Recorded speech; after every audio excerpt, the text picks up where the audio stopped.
Mark your New Year's 2022 calendar for January 2nd, 2022. Vicky Dillard, the Goddess Guru, is taking you deeper into your cosmic DNA powers that NASA and the U.S. government knows all about. Go now. Register your Royal Bloodline Vault Passcodes webinar activation at onpurposewithvicky.com. Honor your ancestors at the start of your year, and they will grant you divine advantages all year long. Your ancestors left you an inside vault that you need the passcodes to. Don't you dare miss this shift. That will bless your life for years to come. Register now at www.onpurposewith. Man, Asbury Park is a window to the inner city. A lot of times when people aren't from those environments, they place a lot of judgments as to why things happen in the hood and are quick to always talk about the other ways that, you know, people can go about handling things because they don't really understand what it's like to be from those places.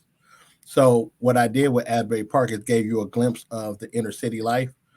It's applicable in, you know, multiple cities across the country. And it just gives a harsh look at reality. You know what I mean? It gives a harsh look at reality and what people actually have to deal with on a regular basis.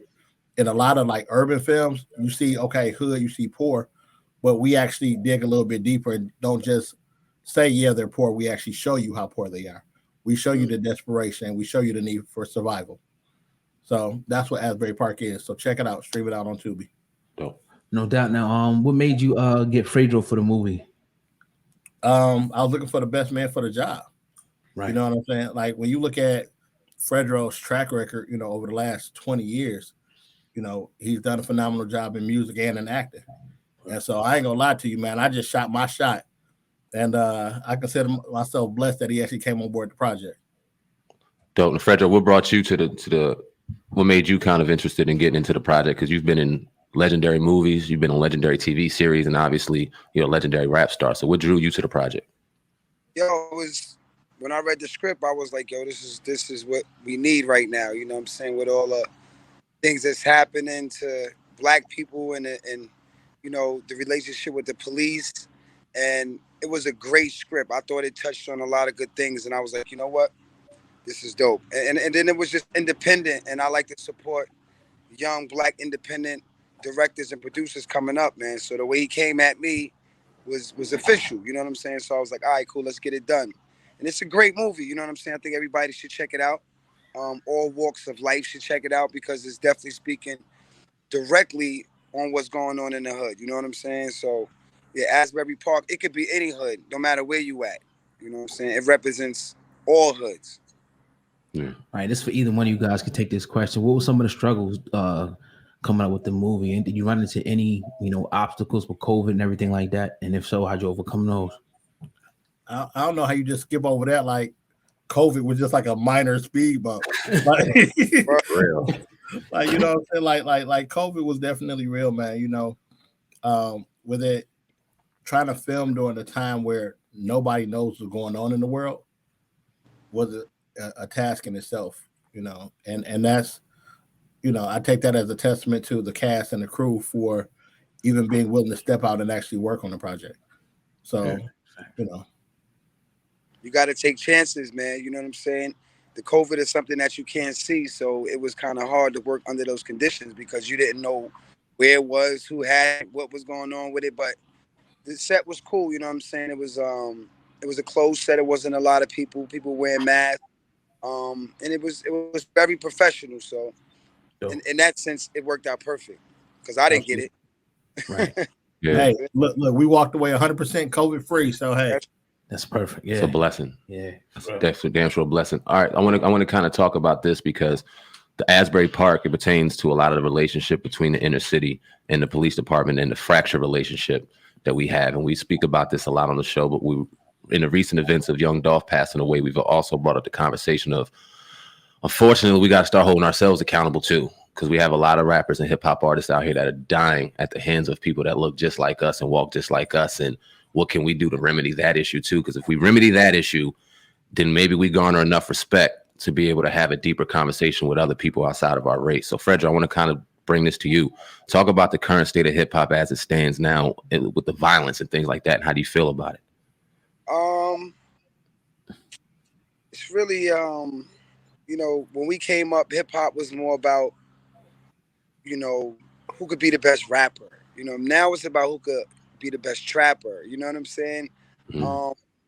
I think the current state of hip hop is great as far as music. I think the kids are really expressing themselves, and it's always been a young man's game, and the music is dope.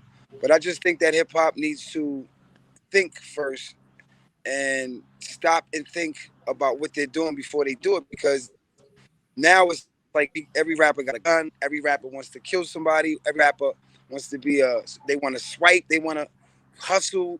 You know what I'm saying? That's not what it's about, man. You know what I'm saying? I just think that, coming from the hood, we got to do what we got to do. It's like kind of like we trapped in the hood.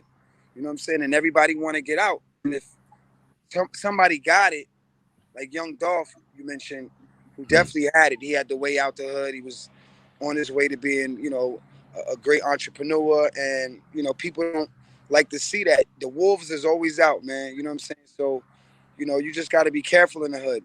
Look at Jam Master Jay. Look at Big L. Look at Nipsey Hussle, Young Dolph. All these guys got killed in their own neighborhoods, the neighborhoods that they always continue to give back to. It's not like these guys are from the neighborhood and they turned their back on the neighborhood. These guys are like, always representing their hood. And to turn around and get murdered like that is just crazy, man. So I just don't think it's a hip hop thing. I just think it's a hood thing. You know what I'm saying? It's just the mentality of the hood. If somebody got it and I ain't got it, the jealousy just sets in, man. So just got to be careful out there and just stay creative, bro. Right. Would you say to, that going back, not to not go back to the hood, but make sure you go back with security being protected at this point, because this is to a point now where, even in your hometown, like you said, they're starting to come at people now. How you feel about that? I feel like, security is not going to save you, man. When the Grim Reaper is coming for you, he's coming for you. You know what I'm saying? You just got every day like it should last, and be cautious, but at the same time, you never know who's that guy just sitting there plotting on you. You know what I'm saying? You just never know. But you definitely got to be cautious when you're moving in the hood, bro. You can't just do the same things you used to do if you made it out. So, Absolutely. I want to ask both of you guys this, because obviously we're in even a different age of hip hop, to where the cell phones and social media, it almost runs the world, and people are reacting on what they're seeing, because it was a lot of shit going on back in the 90s and 80s and early 2000s with hip hop. And we've heard the stories of stuff, but it wasn't anything on this elevated level that we see here. The labels, and I know a lot of people are independent, but labels have a lot to do with it. Do they hold any type of accountability when it comes to these artists and what they're doing out here, and maybe kind of getting a little more of a stronghold on them? Do you think that the labels hold any accountability in this?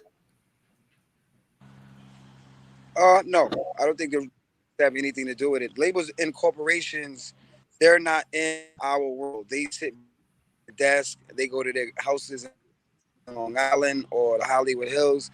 They don't understand what's going on. They just put the fuel behind the fire. There's nothing to do with the labels. The labels, media, social media, it has something to do with the persons, the people that live in the hoods. I see what my son is doing, activist from New York, and he's and kings are killing kings. You know what I'm saying? We got to stop that. We got to stop the mentality. How do we do that? We got to get these kids more jobs. They need to have more activities. They need to have better ways to get out of the hood. You know what I'm saying? It's like only, like Biggie said, it's either, you know what I'm saying, you got a wicked jump shot or you slinging crack rock. Like there's not a lot of options, and we don't get a lot of, we don't get a lot of options. We stuck, man. So, we need to, that needs to start happening. Maybe start training kids in school about, Bitcoin, stock markets, and, stuff that's really going to help you in life. You know what I'm saying? I think school has a lot to learn, a lot to do with this stuff, man. You know what I'm saying? We have to teach our kids to be entrepreneurs, teach our kids to be self-efficient, not depend on what they give us. Word. You want to answer that, Legend, too? Yeah, but kind of piggybacking on what Fredro said. A lot of schools are pretty much training people to be employees, and that's a big part of the problem. To go through school and not know how to handle a bank account. Mm-hmm. You know what I'm saying? We not learned that in inner city schools. We not learned about entrepreneurship, and oftentimes they're so busy pushing academics that they're not looking at, like really looking at the arts programs like they should. You know, like as many kids want to be rappers, how come they don't have rapping as a subject in high school? You know what I'm saying? Like, take these kids and put them in positions to better themselves beyond, because, you know, everybody's not meant for academia. Yeah. You know what I mean? And so let's cultivate these other talents. And that was one of the things that I was happy I was able to do with Asbury Park, bring several kids on board and show that they can do something other than, you know, just academic stuff. Because a lot of these kids are talented and have future in entertainment. How do we get the children in the inner cities and the hoods to know that the rapper, he's just telling his story, but not to actually go out there and do it? You know, because we see Onyx, they came on the scene, the media painted them, you know, as one way, as being a violent hip hop group, you know, but how do we tell these kids, like, all right, look, yeah, that's just entertainment. They've been through that, but I don't want you to do that. Any of y'all could take that one. I think parents, you know, like, everybody always wants to push accountability on the place. They have to learn from. Go ahead. Right. You broke it. Right. I mean, you know, the kids have to learn from themselves. You know, now the gang culture, you know, all across America, not just on the West Coast, is everywhere. That just shows you that there's no love in the streets. They got to go to gang members to get the love. They're not getting what they need at home, and you know, it's just a lot of homes, a lot of broken promises, and the hood is broken. It needs to be fixed.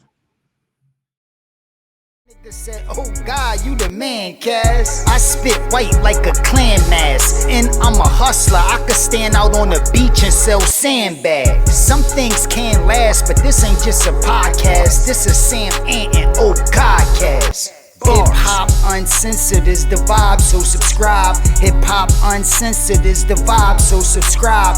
Oh God, driving Sam and riding passenger side, and you heard it out the mouth of the greatest rapper alive. Hip hop uncensored is the vibe, so subscribe. Hip hop uncensored is the vibe, so subscribe. Oh God, driving Sam and riding passenger side, and you heard it out the mouth of the greatest rapper alive. Go gang.